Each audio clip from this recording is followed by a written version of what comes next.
So we are back here with the idiot called the false potato. He's saying Muslim warrior David Wood never said the Book of Mark was not authentic and did not, and don't take it back now, Abdul. You said David Wood said the Book of Mark was not authentic. Show me where he said that, Abdul, and don't go silent and don't try to change it up. You said David Wood said the Book of Mark was not authentic. Show me where he said that, Abdul. And if you come back with anything short of him saying that the Book of Mark was not authentic, then you must make a video of yourself calling yourself a scumbag, little lying Abdul. Do we have a deal? Okay, so we have a deal. We're gonna show that you're Abd, who is an idiot. Okay. And if you don't know what Abd means, it's short for Arabic of what I call you that gets you heat up and start threatening me to make videos about me. Yeah, make videos and I'll make videos about you as well. Don't worry. So right now I will go and show you where David Wood said that the Book of Mark is not authentic, and we're gonna bust this liar. So this is the video right here, back where I showed that David Wood was saying the Bible is corrupt, that the Gospel of Mark is corrupt. Christians admit Bible corruption here. This is the name of the video. Okay, as you can see, J. Smith and both David Wood, they admit that the Bible has been corrupted and changed. So now here David Wood is saying that the book Gospel of Mark, he's saying that this verse does not exist in the early manuscripts and that it's not authentic. It's the verse that they shall pick up serpents, and if they drink any deadly thing, it shall not harm them. They shall lay hands on the sick and they shall recover. Right? So this is the verse where David Wood is saying it's wrong, it's not authentic, and it was later addition, and he's saying the Book of Mark is not authentic. So let's start. Now,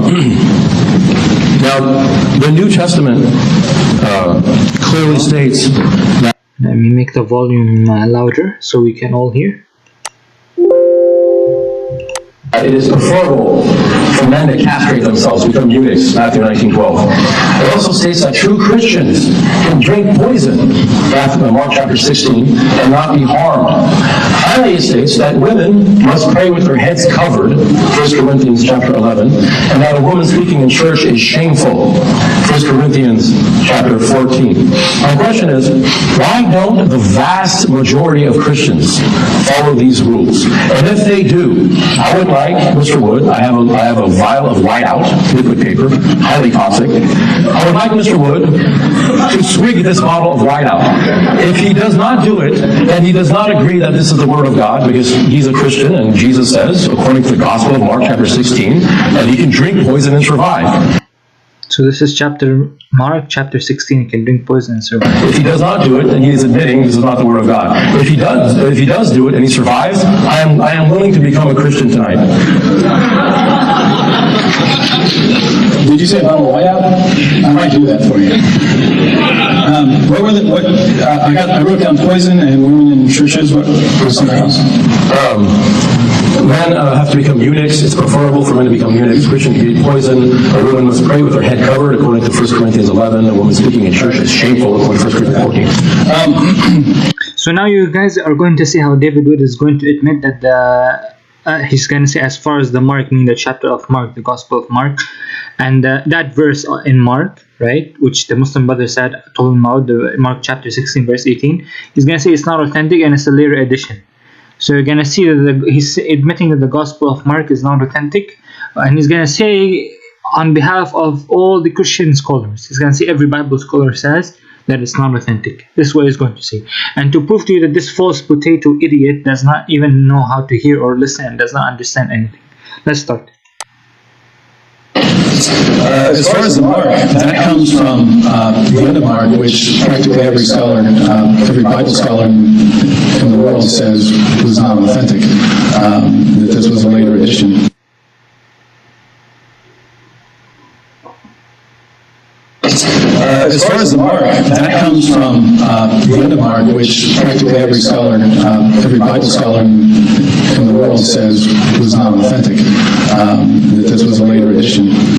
So he's saying that this verse comes from the end of the Gospel of Mark, which is not authentic. So he's proving right now that the Gospel of Mark is not authentic and has different verses come up. So this is how he exposed the false prophet, the false potato, sorry. And my idiot false potato, my advice for you is next time listen carefully what he's saying, okay? He's saying that as far as the mark, this comes from the end of Mark, which every Bible scholar in the world says was not authentic, that this is a later addition, right? And he also says, if you continue to watch the video, and he says we don't have that part about the poison, right? As far as the mark, that comes from the end of Mark, which practically every scholar, every Bible scholar in the world says was not authentic. That this was a later addition was not authentic. That this was a later addition was not authentic. That this was a later addition, and so that's not in the early source material. As far as our earliest records don't have that part about the poison. So you guys heard him. He said our earliest source material does not have that part about the poison. So bam, like Christian style. You've been spanked, Abdulzer, and you've been served.